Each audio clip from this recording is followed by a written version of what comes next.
반갑습니다. 우리 옆에 있는 분들하고 한번 인사할까요? 반갑습니다. 사랑하고 축복합니다.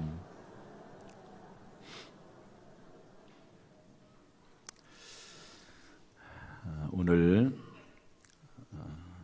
4월의 마지막 주일, 하나님께서 저와 여러분을 불러주신 줄로 믿습니다. 오늘 하나님께서 우리 각자에게 예비하신 은혜를 이 시간에 다 받고 소유하고 또 주의 말씀을 깨닫는 복된 시간 되기를 주님의 이름으로 축복합니다.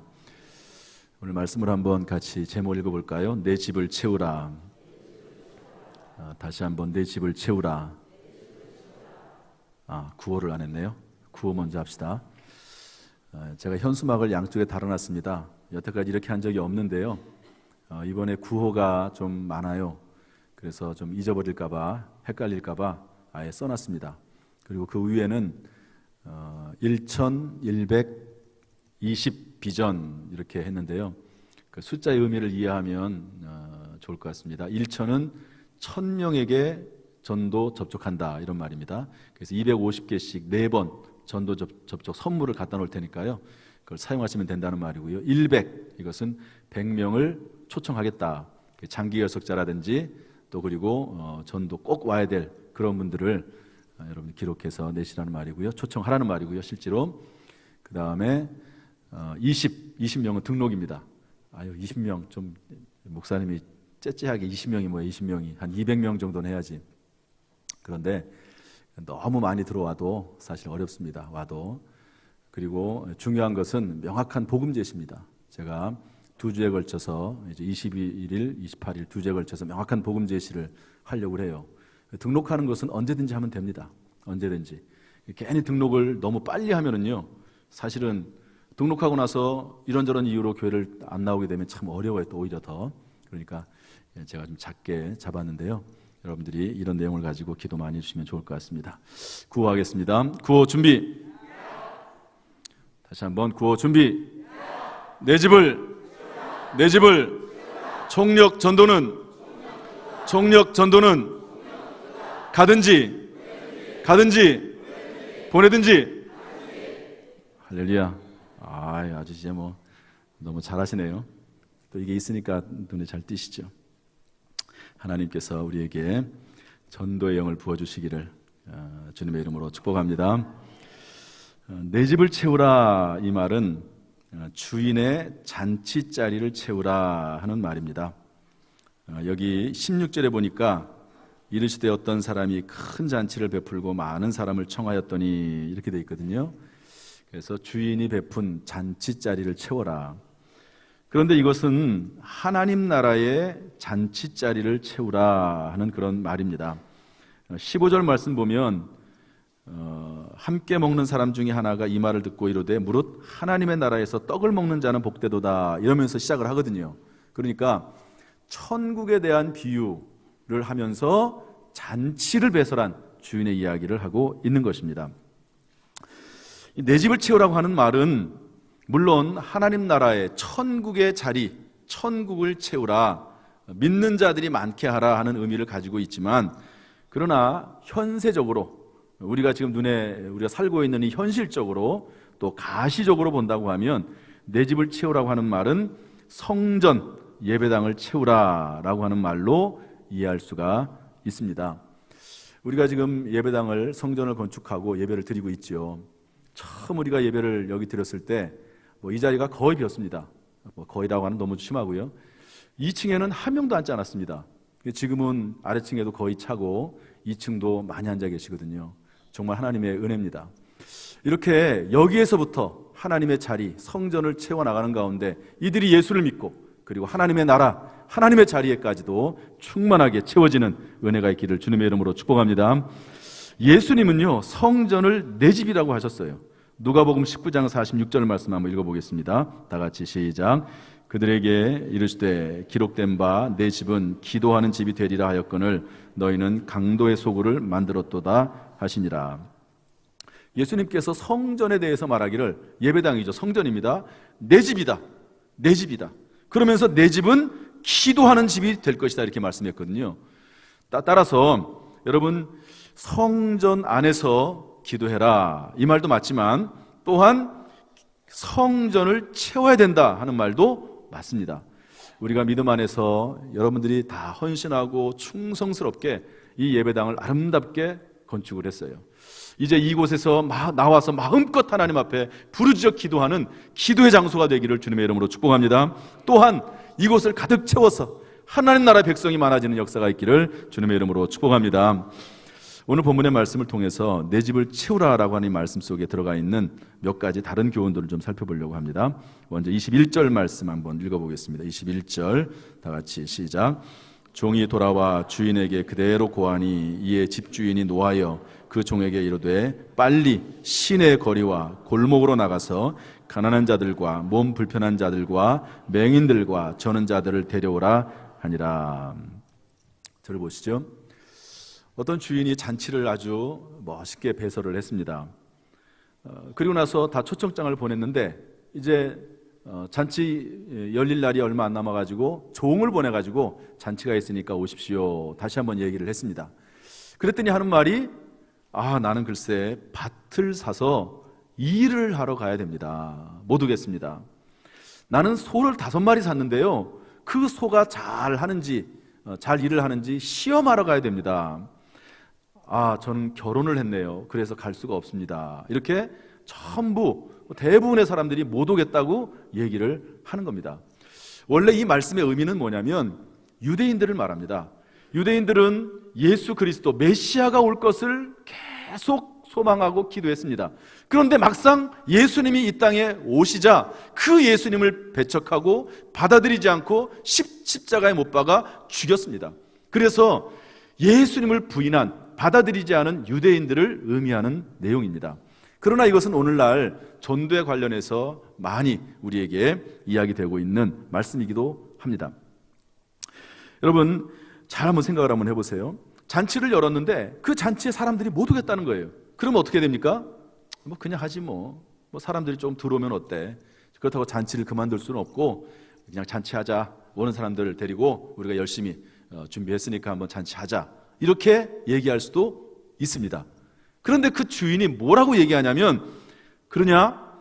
빨리 나가서 초대되지 않은 사람이라 할지라도 길거리에 가든 산길로 가든지 간에 누구든지 데려다가 이 잔치 자리를 채워라, 이렇게 말씀하고 계시는 것을 볼 수가 있습니다.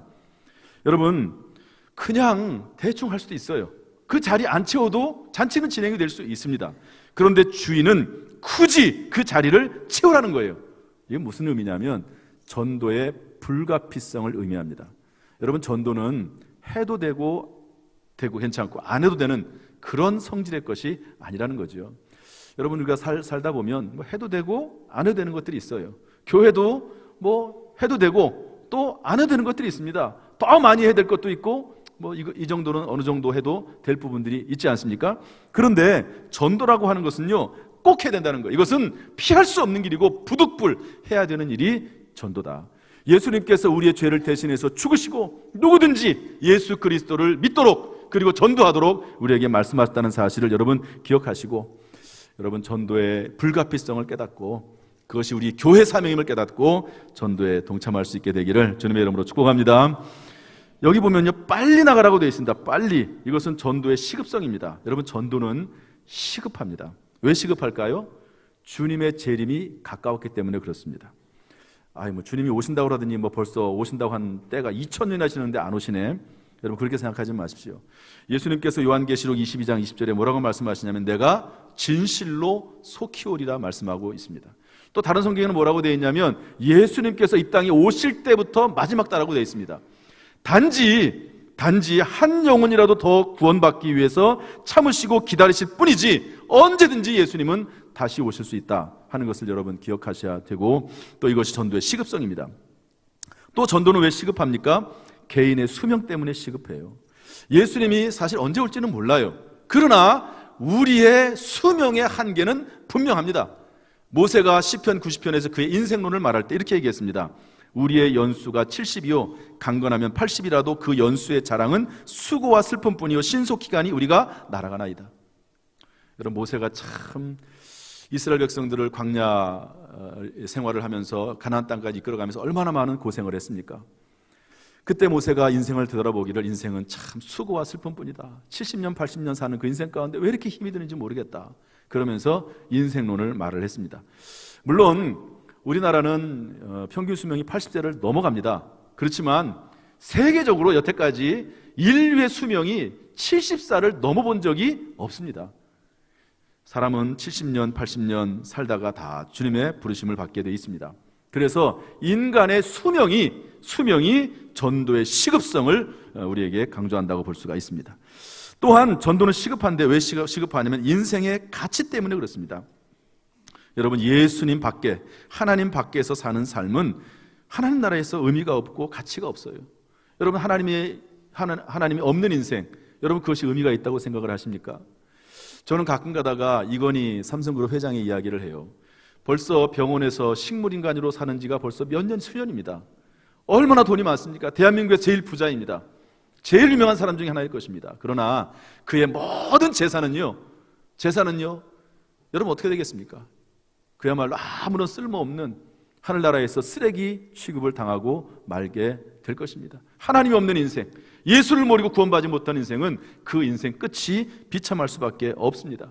예수님이 없는 인생을 사는 것은요, 아무리 큰 일을 해도 하나님 나라에서 전혀 의미가 없는 무가치한 것임을 우리가 기억을 해야 될 것입니다. 그러므로 빨리 나가라고 말씀하고 계신 것이죠. 여러분, 주 안에서 이 말씀을 깨닫고 주의 말씀대로 행할 수 있는 지혜와 능력이 있기를 주님의 이름으로 축복합니다. 두 번째로 21절 하반절에 보면 뭐라고 되어 있냐면, 빨리 가는데 가난한 자들, 몸 불편한 자들, 맹인들, 저는 자들에게 가라고 말씀하고 있습니다.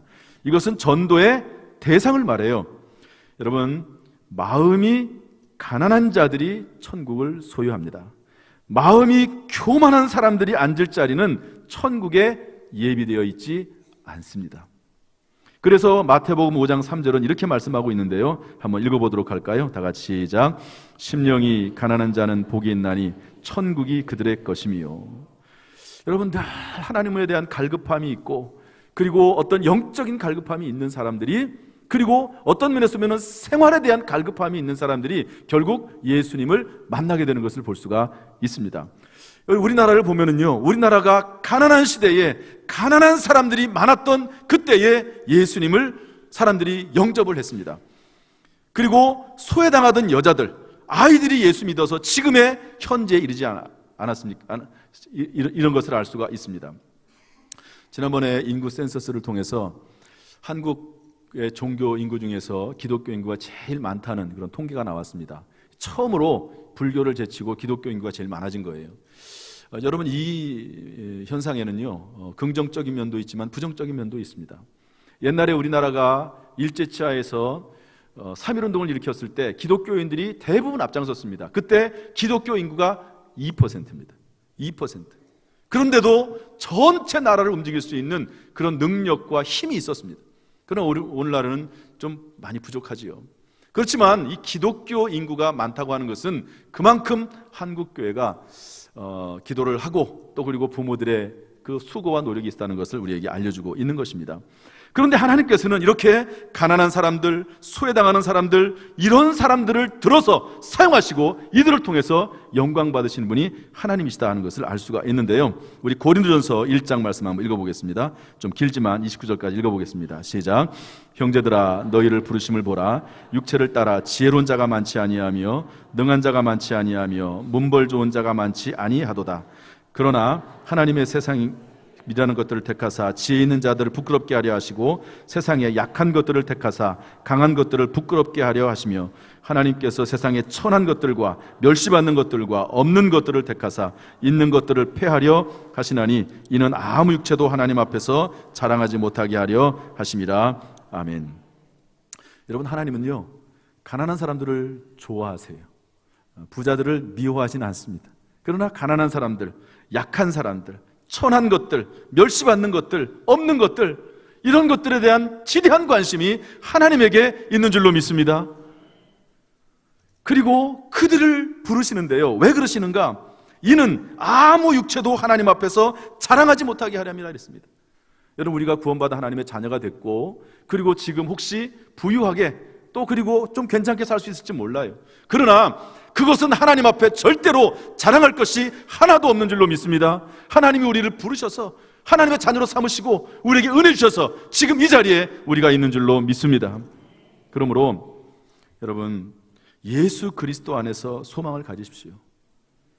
혹시 어렵고 힘든 일이 있다 할지라도 낙심하거나 좌절하거나 뒤로 물러서지 말고 하나님을 믿는 믿음 가운데서 굳게 서서 소망을 가지고 살아가야 될 줄로 믿습니다. 또 그 소망을 전하는 저 여러분 될 수 있기를 주님의 이름으로 축복합니다. 세 번째로 우리 22절 말씀 읽어보겠습니다. 22절 시작. 종이 이르되 주인이여 명하신 대로 하였을 때 아직도 자리가 있나이다. 자리가 있다는 거예요. 여러분, 잔치에는 자리가 있지요. 이것은 전도의 한계를 나타내고 있습니다. 여러분, 구원에도요 자리가 있습니다. 각자의 자리가 있어요. 누구나 구원받는 것이 아닙니다. 여러분, 여기에 우리가 앉아서 예배를 드리고 하나님을 찬송하고 하나님 이름을 부르지만 여러분, 세상에는요 기독교인들보다 더 많은 사람들이 예수를 모르고 있습니다. 기독교인의 인구가 우리나라에 제일 많지만 그러나 그 인구수가 20%밖에 안 되는 거예요. 80%는 하나님을 모르는 사람들입니다.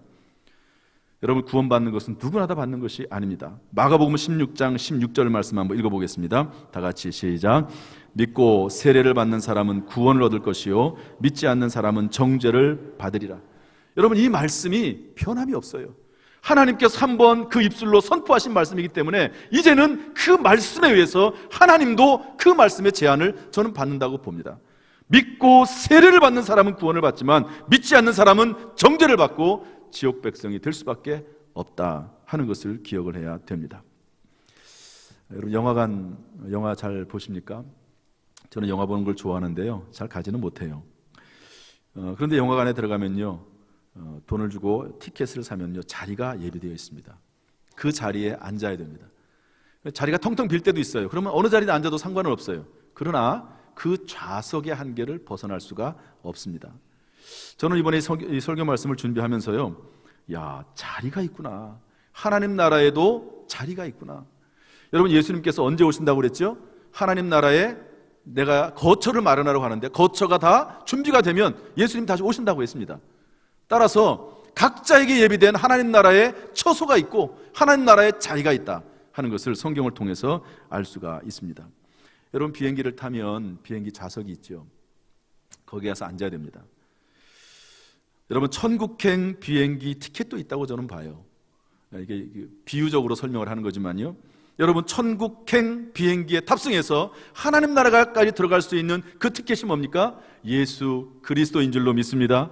하나님께서 이 땅에 우리를 위해서, 우리의 구원을 위해서 보내주신 예수 그리스도, 그분이 바로 천국행 비행기 티켓이다 하는 것을 여러분, 우리가 비유적으로 깨달을 수가 있습니다. 어떤 분이 이런 말을 하더라고요. 어떤 사람이 죽어서 천국에 갔습니다. 그런데 천국 문 앞에 딱 일어가지고 들어가려고 하는데 어떤 사람이 가로막는 거예요. 그러면서 그분이 하는 말이, 그분이 예수님이신데요, 이런 말을 하는 겁니다. 물어보기를, 내가 너를 나의 천국에 들어보내줘야 될 이유가 무엇이냐, 이렇게 물어봤다는 거예요. 여러분, 이렇게 물어보시면 뭐라고 대답하시겠습니까? 내가 너를 나의 천국에 들어보내야 될 이유가 뭐냐? 여러분, 한 가지밖에 없어요. 예수 그리스도를 믿는 믿음의 티켓을 보여주면 되는 줄로 믿습니다. 여러분, 비행기를 탈 때요, 키가 작든 부자든 가난하든 못생겼든 잘생겼든 비행기 티켓을 제시하면 비행기 탈 수 있는 거예요. 할렐루야. 그런 것처럼 그 사람이 못생겼든 잘생겼든 돈이 많든 돈이 없든 많이 배웠든 못 배웠든 예수 그리스도 안에서 구원을 받는 줄로 믿습니다. 그러므로 여러분, 예수님이 천국 티켓임을 믿으세요. 그리고 그 천국 티켓을 나누어주는 귀한 사명 잘 감당할 수 있기를 주님의 이름으로 축복합니다. 마지막 네 번째로 23절 말씀 읽어보겠습니다. 23절 시작. 주인이 종에게 이르되 길과 산울타리가로 나가서 사람을 강권하여 데려다가 내 집을 채우라. 이것은 전도의 방법을 의미합니다. 강권하여 데려다가, 여러분, 전도할 때 때로는 강하게 끌어야 할 때도 있습니다. 대부분은 기도 열심히 해야 되죠. 그리고 잘 섬겨야 됩니다. 그래서 우리도 섬김의 전도라는 걸 하지 않습니까? 그러나 어느 순간 마치 낚시를 할 때 탁 채듯이 이렇게 끌어야 될 때도 있습니다. 목회도 마찬가지인 것 같아요. 목회도 어떤 때는 강하게 해야 될 때도 있다 하는 것을 깨닫게 됩니다. 여러분, 자녀 양육도 마찬가지 아닙니까? 자녀 양육을 할 때 그냥 좋은 게 다 좋은 게 아니에요. 자녀들이 실수하고 잘못 나가면 거기에 대해서 분명하게 따끔하게 잘못됐고 그것이 잘된 거에 대해서 분명히 얘기를 해야 될 필요가 있습니다. 요즘 아빠들은요 그런 걸 잘 못해요. 너무 또 아빠가 엄해도 문제긴 하지만 잘 못합니다. 우리 아이들이 24살, 22살인데 제가 우리 아이들을 혼낸 적이 별로 없는 것 같아요. 악역은 누가 담당을 하느냐? 우리 집사람이 악역을 주로 담당을 하고, 우리 집사람 가끔 지금도 그래요. 애들 좀 혼내라고. 뭐 잘하고 있는데 뭐 혼내냐고. 쟤들도 힘들어서 그러는데 뭐. 아마 제가 지금까지 지내면서 우리 아이들을 따끔하게 혼낸 적이 한 5번 정도는 될 겁니다. 5번 정도는 그렇게 많지 않습니다. 어느 날 이제 어떤 아이가 교회를 가는데 엄마가 헌금을 줬습니다. 헌금, 야 이것은 너 헌금 내고 이것은 네가 뭐 사 먹도록 해라. 그리고 헌금을 줬어요. 그런데 그 아이가 헌금을 내지 않고 헌금을 떼먹었어요. 그런데 어떻게 그게 밝혀졌어요. 그래가지고 그 엄마가 그 아이를 불러다가 아주 호되게 혼냈다고 합니다. 아주 심할 정도로 하나님의 것을 도둑질하고 그럴 수가 있냐고 그러면서 막 혼냈다고 그래요. 그리고 나서는 절대로 하나님의 헌금을 떼먹는 일이 없었다고 그렇게 얘기하는 이야기도 듣기도 했습니다. 강권하여 데려다가 채워야 될 때가 있는 것이죠. 그 대표적인 예가 누구냐면 사도 바울입니다. 아주 위대한 선교사요 전도자지요. 이 사람은 예수 믿는 사람을 잡아서 죽이려고 하는 사람인데요. 그 죽이러 가는 길에 예수님이 나타나셔서 그를 구원하시고 하나님의 전도자로 삼으셨던 것을 볼 수가 있습니다. 사도행전 26장 14절 말씀 한번 읽어볼까요? 다 같이 시작. 우리가 다 땅에 엎드려짐에 내가 소리를 들으니 히브리 말로 이르되 사울아 사울아 내가 어찌하여 나를 박해하느냐 가시체를 뒷발질하기가 내게 고생이니라. 너 왜 그렇게 고생하느냐? 왜 예수 믿는 사람을 잡아 죽이느냐? 그들을 죽이려고 하는 게 아니라 나를 핍박하는 거다.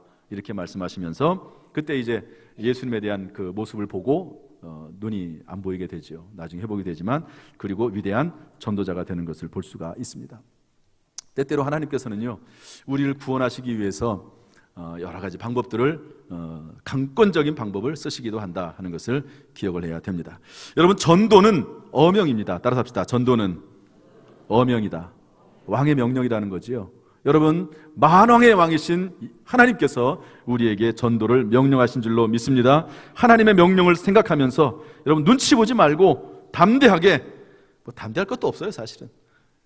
이 하나님의 초청장과 또 그리고 준비된 선물을 전달하면서 이번 전도 기간을 보낼 수 있게 되기를 주님의 이름으로 축복합니다. 말씀을 정리하겠습니다. 정주영 회장 현대그룹 창업자 이미 오래전에 돌아가셨죠. 이분의 이야기인데요. 어떤 분이 저에게 지난 주간에 카톡을 하나 보내셨어요. 근데 카톡의 내용이 참 좋아서 설교 시간에 제가 좀 활용을 하려고 합니다. 여러분 좋은 동영상이나 글 또 재밌는 이야기 그런 거 있으면요 저한테 좀 보내주세요. 그럼 제가 봐가지고 괜찮으면 함께 공유할 수 있도록 하려고 합니다. 정주영 회장이요 20대 막노동 할 때입니다. 이분도 막노동을 했나 봐요. 그런데 일이 끝나고 나면 합숙소에서 잠을 자는데 그 당시에는 빈대가 얼마나 괴롭게 하는지 여러분 빈대 아시죠? 아마 요즘 아이들은 모를 겁니다. 저도 빈대를 잘 못 봤으니까요. 그런데 그 빈대를 이제 빈대 때문에 고생을 많이 하는데요. 그래서 어떻게 방법을 찾았냐면 침대 다리가 있잖아요. 다리가 4개가 있지 않습니까? 그 침대 다리에다가 세수대야를 놓고 거기다 물을 부어놨어요. 그럼 어떻게 될까요? 빈대가 왔다가 다리를 타고 올라가야 되는데 물에 퐁당 빠져가지고 못 올라가는 거예요. 그래가지고 이제 얼마나 좋습니까? 빈대가 안 오니까. 그래서 잠을 잘 잤어요. 그런데 한 며칠이 지났는데 빈대가 또 생긴 거예요. 도대체 이 빈대가 어디서 나왔나 그랬더니요. 빈대가 벽을 타고 올라가서 천장으로 간 다음에 천장에서 낙하한 거예요. 그래가지고 또 피를 빨아먹는 겁니다. 이거를 정주영 씨가 보고요. 아주 우리로 말하면 은혜를 받은 거예요. 이야, 이럴 수가 있구나. 사람의 피를 빨아먹기 위해서 이렇게까지 빈대들이 연구하는구나 하는 생각을 하고요. 이분이 평생 그것을 잊지 못했다고 합니다. 이분이 참 현대그룹을 창업하고 나중에 이제 이런 생각을 가지고 젊었을 때 이런 경험을 한 깨달은 이 정주영 씨가 나중에 이제 부자가 되지 않습니까? 부자가 된 이야기입니다. 부자가 되고 나서 시간이 많이 지났습니다. 1952년 12월이 됐습니다. 여러분 1952년이면 언제죠? 6.25 전쟁이 있을 때입니다. 6.25 전쟁이 언제 일어났죠? 1950년 6월 25일입니다. 전쟁은 언제 끝났죠? 1953년입니다. 그래서 외국에서는 우리 6.25 전쟁을 3년 전쟁이라고 그래요. 3년 동안 전쟁을 했습니다. 그런데 1952년 전쟁이 발발한 그 다음 해에 미국의 아이젠하워 대통령이 한국을 방문했습니다. 전쟁 중이에요. 그런데 방문해가지고 어디를 가기를 원했냐면 유엔 참전 용사 묘지를 가기를 원했습니다. 아니 전쟁 중에 무슨 유엔 참전 용사들의 묘지가 있나? 예. 부산에다가 전쟁이 안 끝났는데 유엔 참전 용사들이 많았잖아요. 여러분 지금까지 지구 역사상 대한민국을 위해서 세계 사람들이 그렇게 많이 모여가지고 많은 나라가 모여서 한국을 도와준 다른 나라를 도와준 예가 대한민국 하나밖에 없습니다. 정말 하나님의 특별한 은혜요 섭리라고 하는 것을 알 수가 있는데요. 전쟁 중에 유엔 군들이 죽었을 때 부산에다가 묘지를 만들어 놨다고 하는 거예요. 거기를 가고 싶다는 겁니다. 그런데 맨 땅에다가 푯말만 있습니다. 황량하고 초라해요. 그래서 어떤 생각을 했냐면 너무너무 초라하다. 잔디라도 심자. 잔디라도. 그렇게 생각을 했다는 겁니다. 주한 유엔군 사령부에서.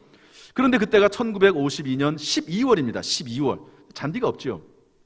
우리 교회 잔디를 잘 심어놨습니다. 보시면요. 꽃잔디도 있고요. 어느 날 보면은 이 나무가 없었는데 나무가 생기기도 해요. 그럼 누가 심어놓은 겁니다. 지난번에는 누가 장미를 저기다 또 심어놓기도 했습니다. 지금 잔디가 있는데 지금 4월 말인데도요. 잔디가 별로 그렇게 크지 않거든요. 아직 완전히 자라지 않았습니다. 그런데 12월이니까 잔디라고 하는 게 있을 수가 없죠. 그런데 잔디를 심고 싶은 거예요. 그래서 모든 사람들에게 얘기를 하고 또 그 당시에도 뭐 나름대로 회사들이 있지 않겠습니까? 전쟁 중이지만 그 얘기를 했는데 전부 못하겠다는 겁니다. 어떻게 이 겨울에 잔디를 갖다가 심냐고. 그런데 그때 나선 사람이 누구냐면 정주영 씨입니다. 내가 한번 해보겠다고. 어떻게 하신지 아세요? 제가 이제 카톡으로 그 내용을 받고 참 놀랍다 이런 생각을 했는데요. 12월이긴 하지만 저쪽 남쪽 끝에 가면 거기에서 뭐를 기르고 있냐면요. 보리를 기르고 있어요. 보리. 저는 이제 무식해가지고요. 당진에 와가지고 보리가 겨울에 기른다는 걸 제가 알았어요. 저는 서울에만 살다가 보리가 이게 뭐냐 보리라는 거예요. 근데 보리가 왜 겨울에 있냐고 그랬더니 뭐 그것도 모르냐고. 보리는 겨울에 이렇게 싹이 난다고. 제가 그걸 알았습니다. 무식해서 죄송합니다. 그런데요. 그 보리 싹을 남쪽에 있는 걸 싹 난 거를 5cm, 6cm 난 거를 다 가지고 온 거예요. 그리고 유엔 묘지에다 심었습니다. 그게 잔디는 아니에요. 그런데 한 5cm, 6cm 자라면 잔디 같잖아요. 파릇파릇하고 얼마나 보기 좋을까요? 그걸 갖다가 심어가지고 아이젠하워 대통령이 방문하는 것을 맞이했다. 이제 그런 글을 제가 읽어봤는데요. 제가 그걸 읽으면서 어떤 생각을 했냐면, 세상 사람도 이렇게 하는구나. 세상 사람도 지혜를 발휘하고 그래서 이런 일들을 해내는구나. 그렇다면 전능하신 하나님, 살아계신 하나님 믿는 우리가 못할 일이 뭐가 있겠느냐 하는 생각을 해보게 됐습니다. 우리 야고보서 1장 5절 말씀 한번 읽어보겠습니다. 야고보서 1장 5절 다 같이 시작. 너희 중에 누구든지 지혜가 부족하거든 모든 사람에게 후히 주시고 꾸짖지 아니하시는 하나님께 구하라. 그리하면 주시리라. 아멘. 여러분 지혜가 없고 힘들고 어렵고 낙심된 일이 있을 때 하나님 믿는 믿음 가운데서 지혜를 구하고 능력을 구해서 하나님을 믿는 믿음 가운데서 승리할 수 있기를, 이겨낼 수 있기를 주님의 이름으로 축복합니다. 당연한 이야기이긴 하지만 가치 있는 일을 위해서 그렇게 해야 되겠죠. 쓸데없는 일, 하지 않아도 되는 일, 다른 사람을 해치는 일, 이런 일 때문에 그러는 것이 아니라 주의 나라 영광을 위해서, 가치 있는 일을 위해서 지혜와 능력을 구할 수 있기를 주님의 이름으로 축복합니다. 여러분 제가 가끔 도둑에 열심히 이야기를 해요. 여러분 어떤 사람이 열심히 밤만 새고 일을 하는데 그 사람 직업이 뭐라고요? 도둑이에요. 열심히 하는 게 중요한 게 아닙니다. 열심히 하는 게 중요한 게 아니고 거룩한 일, 하나님의 나라 영광을 위해서 하는 복된 일을 감당할 수 있는 일, 특별히 영혼 구원을 위해 힘쓸 수 있기를 주님의 이름으로 축복합니다. 하나님이 모든 면에 있어서 우리 모든 성도들에게 거룩한 일에 지혜와 능력을 주시기를 주님의 이름으로 축복합니다. 기도하겠습니다. 하나님 아버지 감사합니다. 오늘 말씀 속에서 주의 음성을 듣게 하여